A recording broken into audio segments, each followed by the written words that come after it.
I posted a reel on Instagram where I showed the changes that I made to my forehand over the years, and I was surprised to see that people thought it was actually better in the before as opposed to the after. And I just fundamentally disagree with that. So for example, I'm just going to read some of the comments that I received. We have someone who says, I actually like the before more. Then someone else says, dude, go back to the before. Before was better. And then I thought it got worse. And I received some similar comments on the YouTube short version as well, that the change is for the worse and that the first or the before was a lot better. And I just think that's wrong. And just to clarify, this isn't like a dunking or a roasting video where I overly criticize someone. My view when it comes to technique is that it should be based on the dimensions of the court, physical laws, and then the best research that we have on what goes into hitting a ball well. And that comes directly from Vic Braden via Great Base Tennis, who I learned it from. So in today's video, I'm going to try and convince you why the after is better than the before. We'll break down the stroke, and we'll also compare it with Sebastian Korda's forehand, who, in my opinion, is one of the best ball strikers on tour as well. His technique is just so clean and so efficient. And of course, I'll give you the caveat, and that is, I don't think I have the world's best forehand or the world's best technique. We're just breaking down / dissecting the technique. Hopefully you will be on board with the changes that I show you. So let's go ahead, we'll watch some of the before, and I'll play some of the after as well.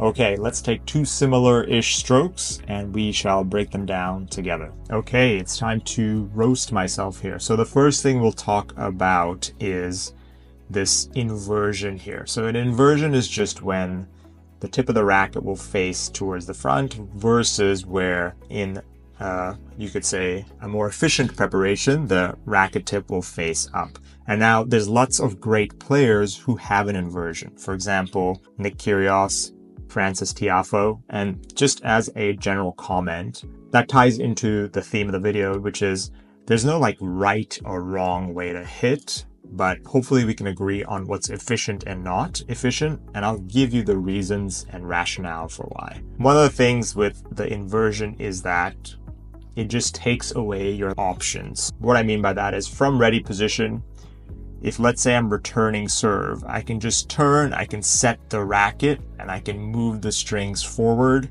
outwards to the target. For players who have an inversion on that forehand, they don't really have that ability to just get into ready position, turn and set the racket, and then push it outwards to the target. So for the return of serve, it becomes way more difficult. And then the other part of it is that it's just a little bit more in terms of calculations to get the racket face into the right place. So what I mean by that is if we watch here, however you cut the cake or cut the pie, whatever you want to say, the racket has to get vertical at the hit. If you have an inversion, the racket is traveling a little bit further. Now, the flip side of that is you can kind of artificially force a quote-unquote lag and get more racket speed, but in my opinion, it just is too much of a timing concern to really prepare and hit that way. For example, someone like an Alcaraz has a small inversion, but if we look at some of the best forehands in the world, going back to someone like a Steffi Graf, a Casper Ruud, and Juan Martín del Potro, Federer from that 2002 to 2008-9 era before he started to make his forehand a little bit too compact. If you watch their preparation, the tip of their racket is up. So again, there is no right or wrong way to do it, but all of this stuff has implications and consequences for when it comes to getting the racket face vertical at the contact. The next way that I think my forehand is a lot better is that I just use the ground way more efficiently to generate power. Players look for, you could say, inefficient power sources. So one of them for me was I used to try and create that inversion, and I used to really try and use my forearm and wrist to quote unquote lag or whip or hit the ball hard. But if we look at the after here, you will notice how well I am, well, hopefully you'll think that, how well I'm using the ground compared to the before. So power comes from the ground upwards. You use ground reaction forces to unwind the body segments to make the racket move fast here. Notice that my right back hip is really loaded into the ground. Obviously not similar stances. And then the other thing you can kind of pay attention to is just that separation. So you want your shoulders turned slightly more than the hips. I am achieving that, I guess, in the before, but hopefully you can see it's a little bit more in the after. But definitely using the ground way more efficiently to generate racket speed. And it's all about efficiency. You want to be able to hit the ball the same way in the third set as you do in the first game of the first set.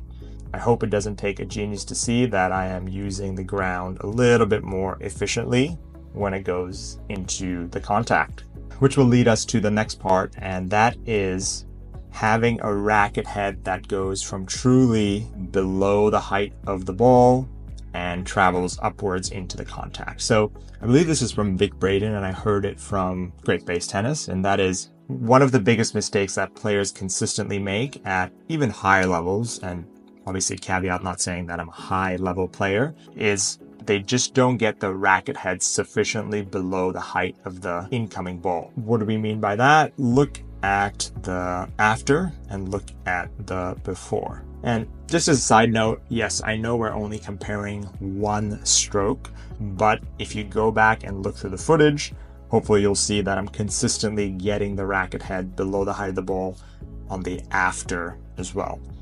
And look at where the racket approaches from. So we'll look at where the racket is at the lowest. So here, it's at the lowest there, and then we'll take it to the impact there.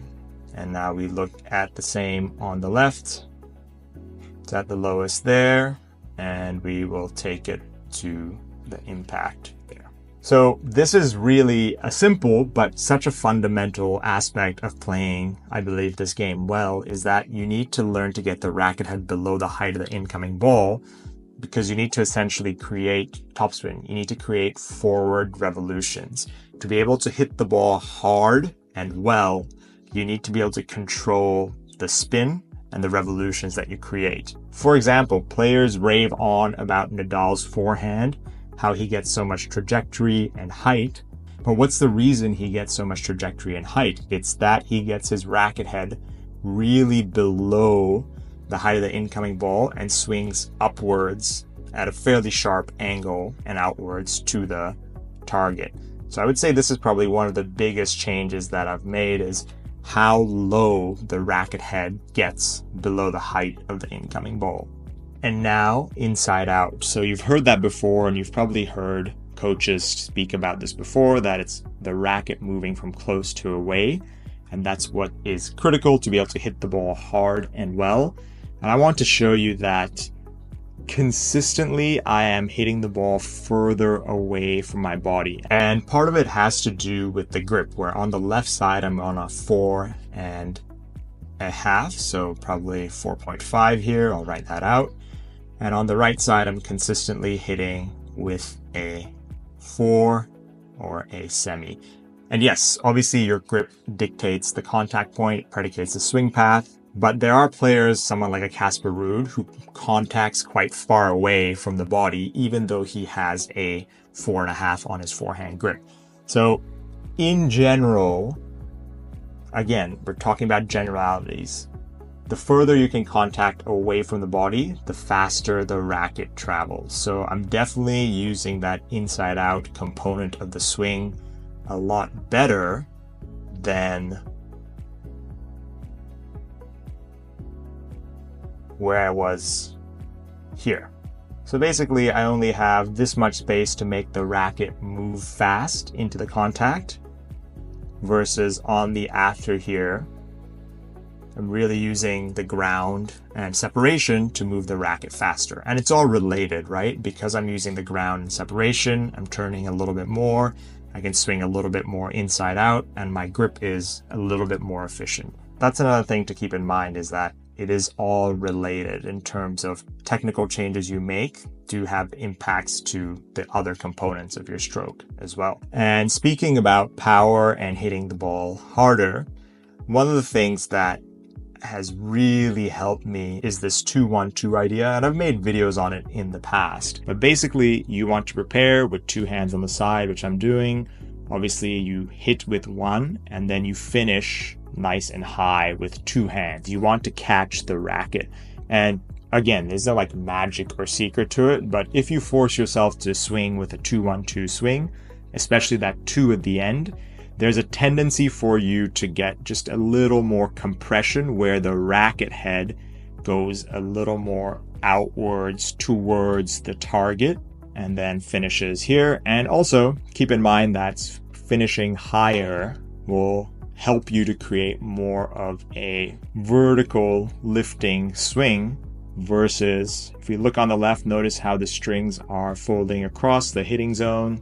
I would say probably a little bit too quickly. So I know I'm giving a lot of caveats, but of course you will see lots of players at a high level swinging at the ball the way the before is, but that doesn't necessarily mean it's efficient. And if you look at some of the best ball strikers in the world, they have a forehand that's closer to the after than the before here. So yeah, I'm getting more compression outwards towards the target, and that's a term that I learned from Jeff Lewis Tennis, where he talks about friction versus compression, and all of that combined together with how well I'm loading the body, my simpler, easier preparation, how I'm swinging from inside out, how I'm getting more compression outwards, means that I just like my forehand a little bit more. I trust it a little bit more. I can count on it to get into the court, because essentially for me, the swing suits the shape of the court a little bit better than the before forehand.